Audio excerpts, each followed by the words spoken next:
Ayon sa aking nabasa din mga kabayan sa Google at sabi din nila, yung iceberg pala ng Greenland, ito daw yung dahilan kung bakit nabutas yung barkong Titanic. Tsaka may mga ibon dito mga kabayan, no? Sobrang lakas nila talaga sa lamig ko. Mga bahay na dito, parang ano yung tawag ma? Roblox? Roblox. Roblox. So mayroon pa nga silang hagdan na ginawa dito. Ayan yung mukha ng nagtatampo mga kabayan, no? Dito nagpalamig sa ice. Tingnan nyo. Uy. Bumagsak mga kabayan.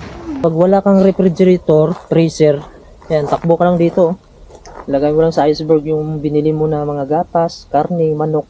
Hindi na masisira yan mga kabayan. Nandito kami ngayon sa isang area mga kabayan kung saan sobrang ganda ng paligid. Yung mga bahay, tingnan nyo ang kukulay.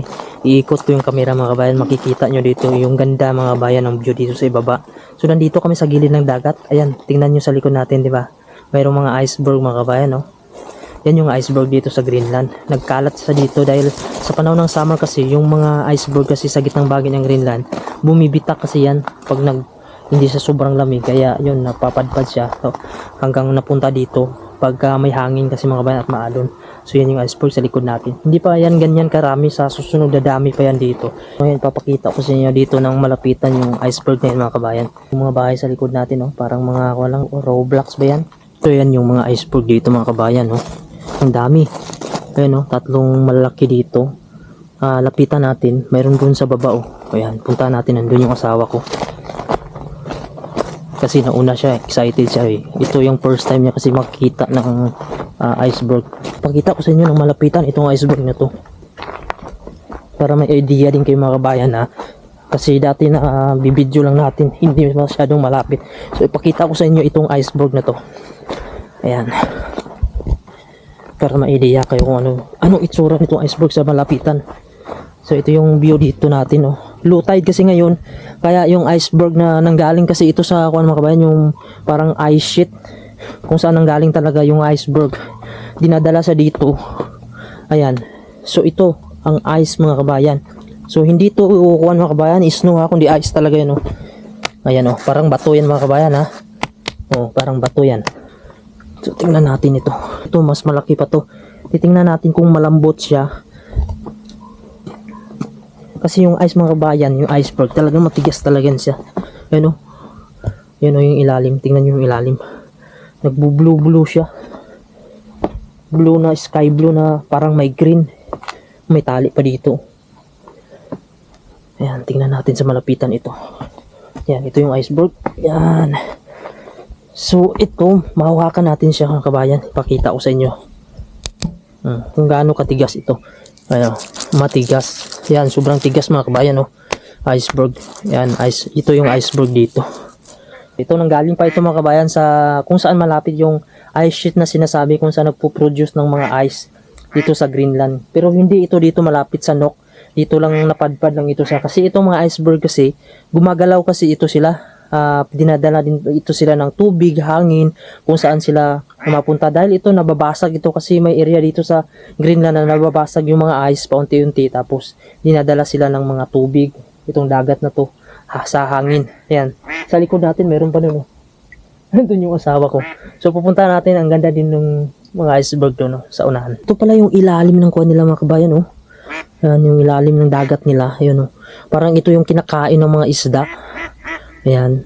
So minsan mayroon dito yung parang tahong mga kuyan, sinasabi ng tahong, mayroon din dito. Ayan, sa ilalim na yan, dumidikit lang siya sa mga bato. Ayan, yung ilalim nito. Ito ata yung kinakain ng mga isda. Mayroon pa nga silang hagdan na ginawa dito. So bagong gawa lang ito mga kabayan, oh. Yan, dadaanan ng tao. Puntahan natin yung iceberg doon. Nandun yung asawa ko. Tinatawag niya kasi ako kasi mas maganda doon yung mga iceberg doon.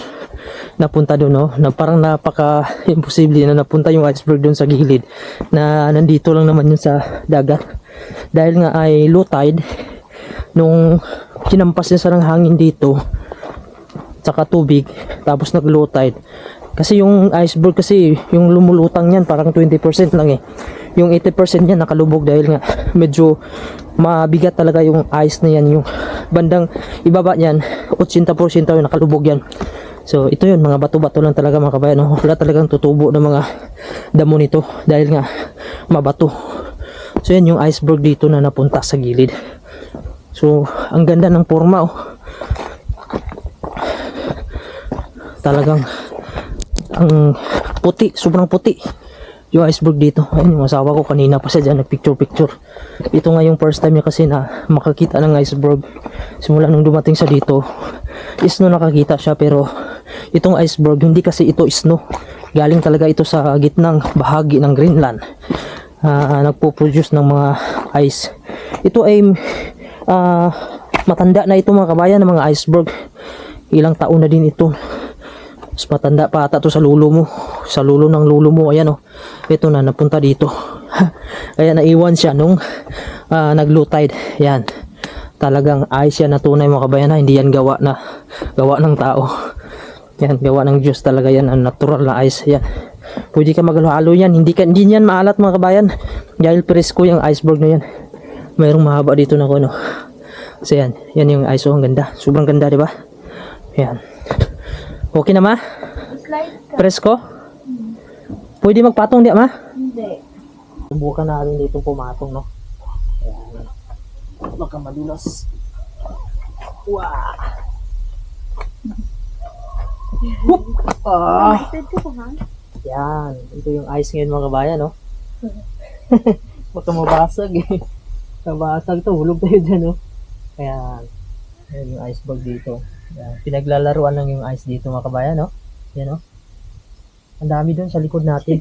Nalibang ka pa? Kaya ito yung mayaman yung Greenland dito sa refrigerator, freezer. Dahil yung lugar nila 80% mga kabayan na binubuo ng ice. Yan, ito yung view natin dito. Sobrang ganda. Napaka presko. Ayun sa aking nabasa din mga kabayan sa Google at sabi din nila, yung iceberg pala ng Greenland, ito daw yung dahilan kung bakit nabutas yung barkong Titanic noong mga panahon. Dahil itong mga iceberg, hindi naman talaga dito yun sa may Nok. Itong lugar kasi na tinatrabuhan ko ay Nok City. Tapos yung may ice na area mga kabayan, sa gitnang bahagi pa ng Greenland, medyo malayo pa sa amin. So dinadala sa dito ng hangin, tubig, nababasag kasi yan sa panahon ng summer. Yung mga ice kasi, minsan nababasag siya dahil nga hindi nga sobrang lamig. Yung mga ice nababasag siya gaya nito, nabibiyak-biyak siya mga kabayan hanggang dinala sa dito sa Nok. Kaya yan din yung sabi nila na yung mga ice sheet daw or yung iceberg na galing sa part ng Greenland ay napadpad doon kung saan lumubog yung barkong Titanic na nabutas kasi sa bahagi yun ng, hindi ako nagkakamali, sa Labrador Sea yun, baba ng mga kabayan ng Greenland. So ayun ang sabi sa akin yung nabasa mga kabayan. Dahil itong iceberg mga kabayan, kung napapansin nyo, para lang siyang snow. Para itong snow, pero ayan, matigas ito.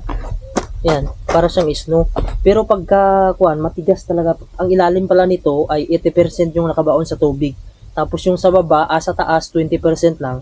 Ay yung nabangga ng Titanic, akala nila maliit lang. So, hindi nila na pagandaan kasi nga, hindi naman nila maisipin na may iceberg doon. So, yung ilalim yun ay solid na matigas. Kaya yung dahilan na bumagsak yung Titanic dahil nabutas sa iceberg. Kung dyan yung bahay mo sa likod mga bayan, pag wala kang refrigerator, freezer, yan, takbo ka lang dito. Lagay mo lang sa iceberg yung binili mo na mga gatas, karne, manok. Hindi naman sisira yan mga kabayan. Yan. Dito mayaman yung Greenland dahil sa mga ice nila dito. Sobrang tahimik. Wala talagang katao-tao dito banda. Oh. Saka yung mga damo dito tumutubo banda.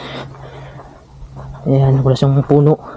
Tapos meron silang nilagay na daanan dito bago pa to. Nababasag yung mga iceberg kasi dito. Nababasag siya, kaya pag nabasag yun, ganitong summer, napupunta sa dito pagka mahangin, tapos maalon. Ayan, ito yung daanan natin dito, kahoy lang mga bayan, no? So yan yung mga malalaking iceberg dito. Tsaka may mga ibon dito mga kabayan, no? Sobrang lakas nila talaga sa lamig, oh.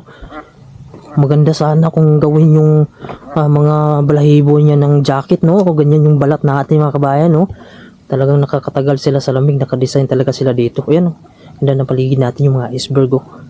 Ang dami dito nagkalat mga kabayan. Ayun talaga yung malaki, oh. Sarap sana yung akyatin mga kabayan. Ayan, ito yung view natin. Tapos ito sa taas natin, oh. Low tide kasi ngayon, ayan.